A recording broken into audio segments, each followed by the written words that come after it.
Jornal da Alterosa. Oferecimento. Prefeitura de Belo Horizonte. PDH-APP. Solicite serviços direto do celular.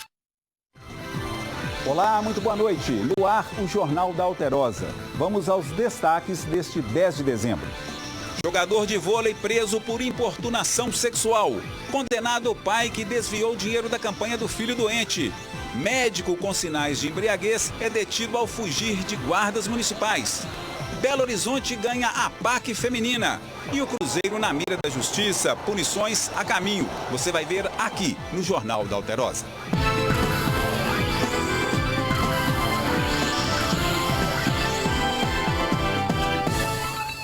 Um médico foi preso na madrugada de hoje, aqui em Belo Horizonte, depois de tentar fugir de uma abordagem da Guarda Municipal. Segundo os agentes, ele estaria embriagado.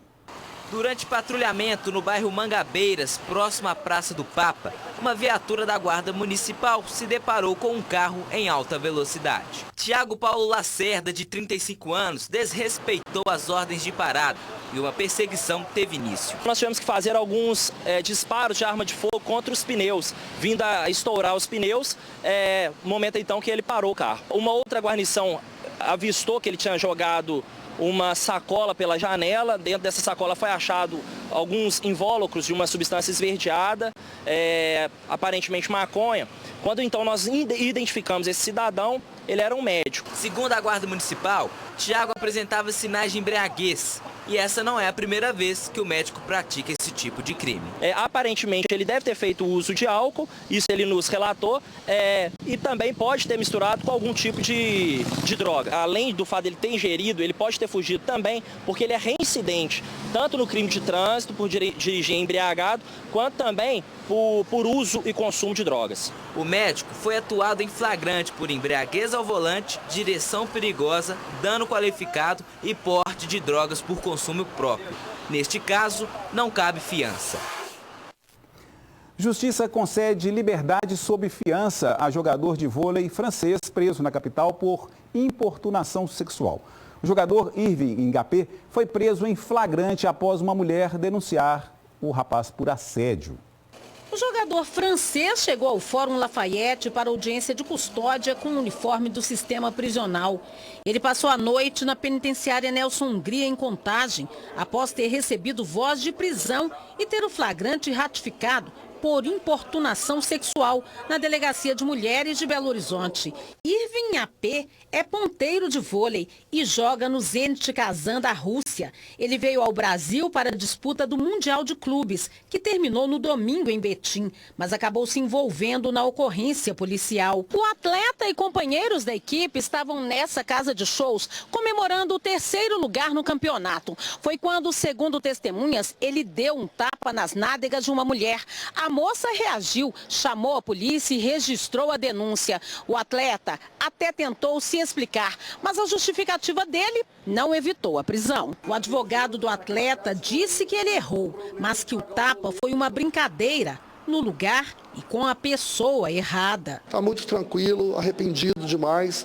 Falou para mim agora que se pudesse cortava os braços, mas ele precisa dos braços para julgar. Dino Miralha afirma que Ngapé não passou a mão na mulher de 29 anos e que o ato dele não teve conotação sexual. Se houve algum crime, houve um crime de lesão corporal leve, que não foi nem constatado por um laudo do IML. De uma menina que não quis nem ir ao IML para fazer um exame de corpo de delito. À polícia, o jogador afirmou que na França e no vôlei, atitudes como discretos tapas no glúteo são comuns entre os amigos e que ele teria confundido a mulher com outras pessoas que estavam com ele no evento. Ele achou que fosse uma menina que eles tinham ficado no começo da noite, essa menina estava indo embora, ele deu um tapa na bunda e voltou para ficar junto com o grupo, numa verdadeira molecagem. Segundo o advogado, o restante da equipe de vôlei já deixou o Brasil. Ngapé é esperado na Bélgica para a disputa de uma partida importante da Liga Esportiva Internacional.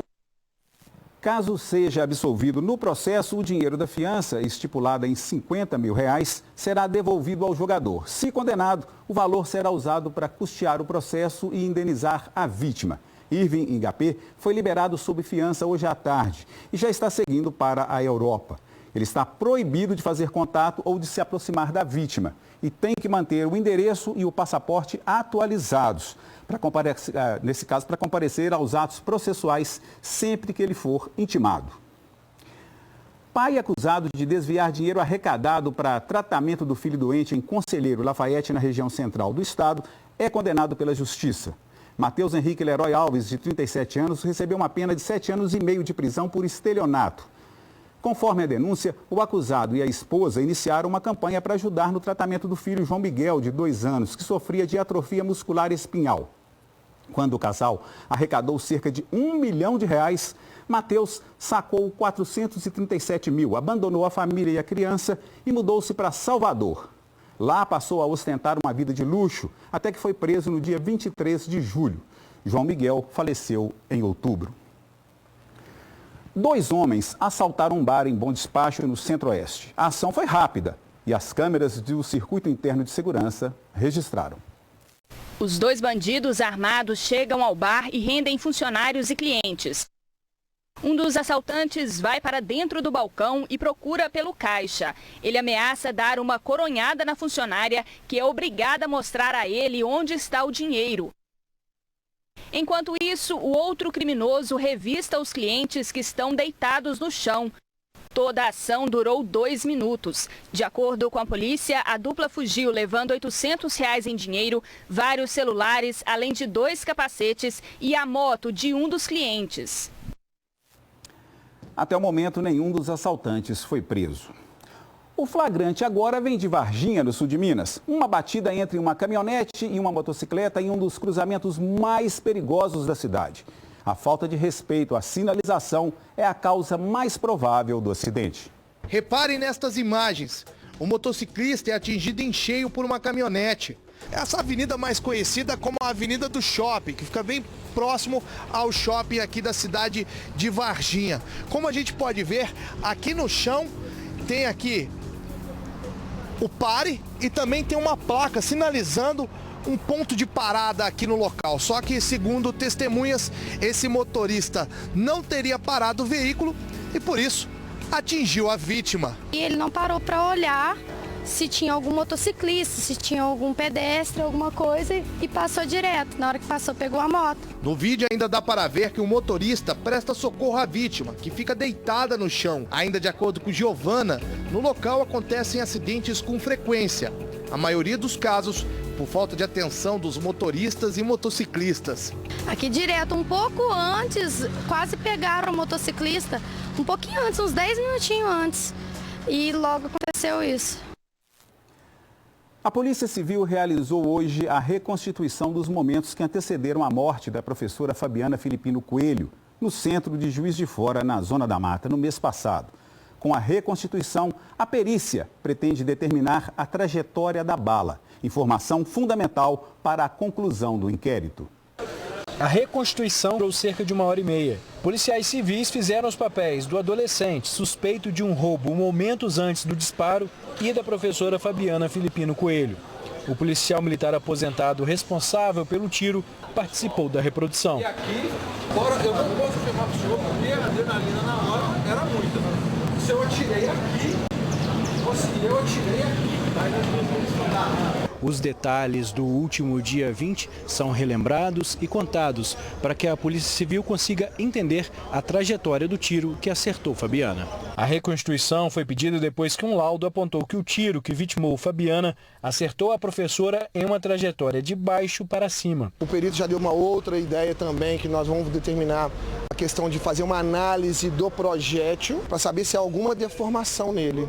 Deformação para justamente determinar se houve ricochete ou não, especificar, deixar claro isso. Um dos objetivos era tentar encontrar uma marca de tiro no local, mas isso não aconteceu. Então vamos ver se houve um ricochete externo, que pode ter acertado o chão a gente não tem como determinar aqui agora, ou se houve um ricochete interno, que pode ter aonde justamente da direita para a esquerda, perto da bacia, se pode desviar de algum osso e ver subir. Quem vai determinar isso para a gente é a perícia. O advogado do policial trabalha com a tese de legítima defesa. A primeira Associação de Proteção e Assistência aos Condenados, a APAC, instalada em uma capital brasileira, fica em Belo Horizonte. É a APAC feminina.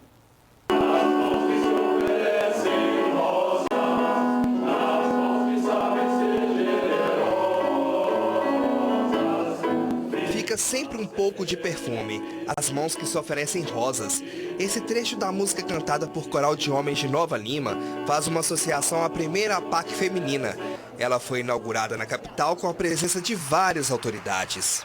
A APAC vai funcionar aqui no bairro Gameleira e o local foi cedido pela Prefeitura de Belo Horizonte. Foram investidos mais de 3 milhões de reais na reforma do prédio. A APAC, ela se mantém com contribuições de pessoas abnegadas e que acreditam no modelo, empresas e, sobretudo, com um convênio com o governo do estado para a manutenção da alimentação, e a nossa contribuição na construção vem das penas pecuniárias. A APAC é uma entidade sem fins lucrativos, alternativa ao modelo prisional que busca a valorização do ser humano.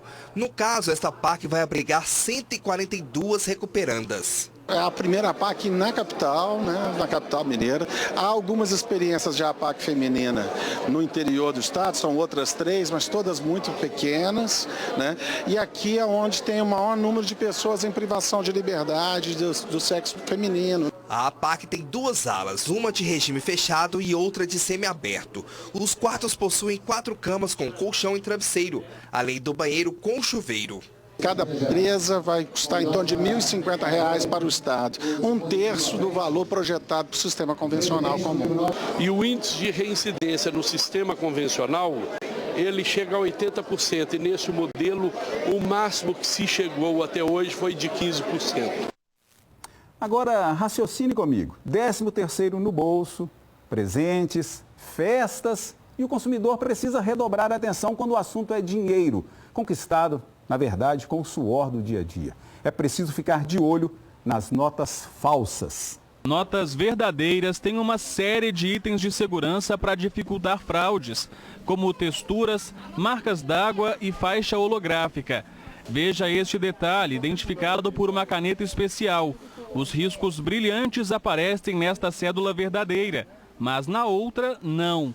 Segundo a própria polícia, em alguns casos a cópia é feita de forma que fica quase impossível reconhecer as falsas.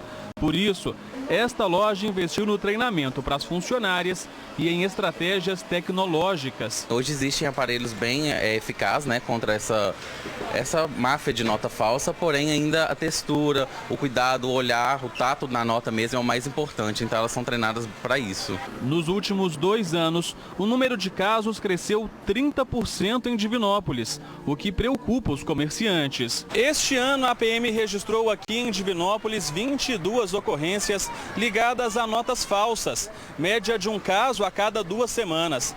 Mas a polícia acredita que esse número seja bem maior, só que muitas vítimas acabam não registrando boletins de ocorrência, o que dificulta a identificação e prisão dos criminosos. Na Delegacia Regional de Divinópolis, há 11 inquéritos abertos para tentar chegar aos bandidos. Nesta loja de roupas, as funcionárias do caixa relatam pelo menos um caso de notas falsas todo mês. A gente tem os mecanismos para ver as seguranças das notas, Caneta infravermelha, as marcas d'água, mas mesmo assim, devido ao grande volume, acaba acontecendo a gente ainda receber uma ou outra nota falsa. E ninguém escapa desse tipo de crime, nem os ambulantes. Robson já foi vítima do golpe e teve prejuízo. Agora o vendedor de picolés redobrou a atenção. Eu descobri quando eu cheguei na fábrica, a moça magrinha que faz os picolés lá falou: essa nota é falsa, você não vai poder receber seu pagamento.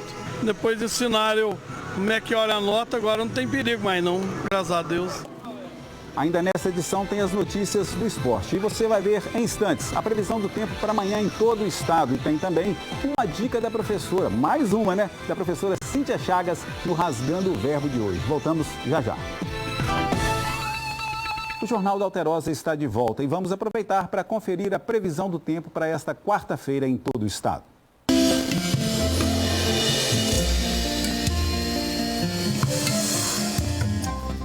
Chuva e céu nublado em toda Minas Gerais. Nas regiões Sul, Triângulo Mineiro, Zona da Mata e Metropolitana da capital, o tempo ainda conta com trovoadas e chuva por vezes forte. Em Belo Horizonte, mínima de 17 graus, máxima de 27. Em Arcos, 18 é a mínima, 34 a máxima. Os termômetros marcam mínima de 18 graus e máxima de 38 em Pirapora.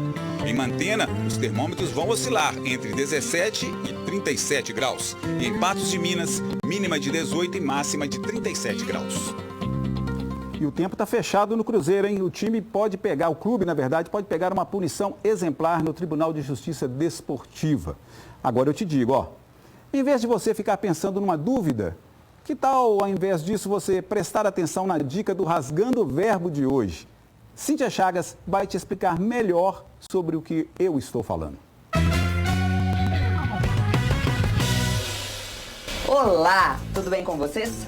Gente, qual a diferença entre em vez de e ao invés de? Em vez de, ao invés de.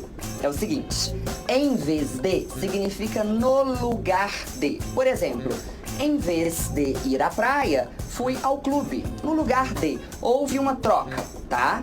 Maravilha. Ao invés de, dá ideia de coisas contrárias, de coisas opostas, tá? É uma ideia de oposição. Por exemplo, ao invés de chorar, eu sorri. Ao invés de me calar, eu falei, tá? Um macete, ao invés de, é sinônimo de ao contrário de. Ficou fácil? Acho que sim, né? Então, essa é a diferença. Em vez de, no lugar de. Ao invés de, ao contrário de. Muito obrigada, Cíntia Chagas. Beijo. Uma das torcedoras cruzeirenses mais famosas em Belo Horizonte, Maria Salomé da Silva, de 86 anos, morreu na madrugada de hoje. Salomé passou mal ainda no Mineirão, pouco depois do jogo que rebaixou o Cruzeiro para a Série B do Campeonato Brasileiro. Ela foi atendida no posto médico do estádio, depois encaminhada para um hospital particular e hoje não resistiu a um problema no coração. Além de apaixonada, a Salomé trabalhava no Cruzeiro. O Superior Tribunal de Justiça Desportiva quer julgar todas as situações referentes ao Campeonato Brasileiro até o próximo dia 19, quando vai encerrar os trabalhos deste ano. Logo, o alerta no Cruzeiro tem de permanecer ligado. Na derrota para o Palmeiras, o rebaixamento à Série B. Cenas de selvageria dentro do Mineirão, com cadeiras arremessadas, correria e bombas. Por falta de segurança, a partida foi encerrada aos 40 minutos do segundo tempo. Do lado de fora, um cenário de guerra com torcedores feridos e brigas entre torcidas organizadas. A pavilhão acaba de invadir a infiltração da Máfia Azul, que machucou muita gente. Por mais que a gente passe por uma situação assim, que a gente sabia que a gente tinha condição de sair, é triste ver, né, cara? O futebol é alegria, é todo mundo querendo ele dar o seu melhor e infelizmente acontecem essas coisas que não é benéfico nenhum pro futebol e muito menos pro Cruzeiro, que sem dúvida nenhuma isso aí vai gerar uma punição grande pro clube. As imagens dos incidentes que aconteceram no Mineirão já foram requisitadas pela Justiça, que promete uma punição exemplar com multa e perda de mando de campo no ano que vem, o que só aumenta a crise e a dívida celeste, que passa dos 500 milhões. Nós vamos ter que fazer um condomínio de credores, chamar esse pessoal todo, parcelar tudo isso, entendeu? Porque nós temos primeiro administrar essa dívida. Para complicar, o clube já foi punido com a perda de um mando de campo referente aos problemas no clássico com o Atlético e será julgado também por causa da partida contra o CSA. O Cruzeiro perdeu e o árbitro citou na súmula que vários objetos foram arremessados no gramado. Entre eles, sinalizadores, que são proibidos nos estádios. E hoje o presidente do Conselho Deliberativo do Cruzeiro se licenciou do cargo. Em nota, o clube informou que Zezé Perrella deixa temporariamente a presidência do Conselho do clube e passa a se dedicar exclusivamente ao cargo de gestor de futebol. O objetivo, segundo a nota, é o de implantar o projeto de reconstrução do Cruzeiro. José Dalai Rocha assume a presidência do Conselho do Cruzeiro, secretariado por Paulo Roberto Cifuentes e Valdeir Estevão de Paula. Pois é, vocês viram aí, é hora de passar o Cruzeiro a limpo, né? Um clube tão grandioso, campeão de tudo que participou, não pode viver uma situação como essa, muito complicado. Pois é, a gente fica por aqui, você fica agora com o SBT Brasil. Uma boa noite para você e até amanhã.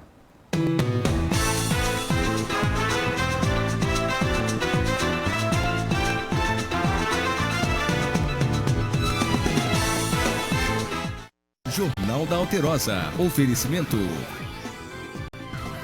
Prefeitura de Belo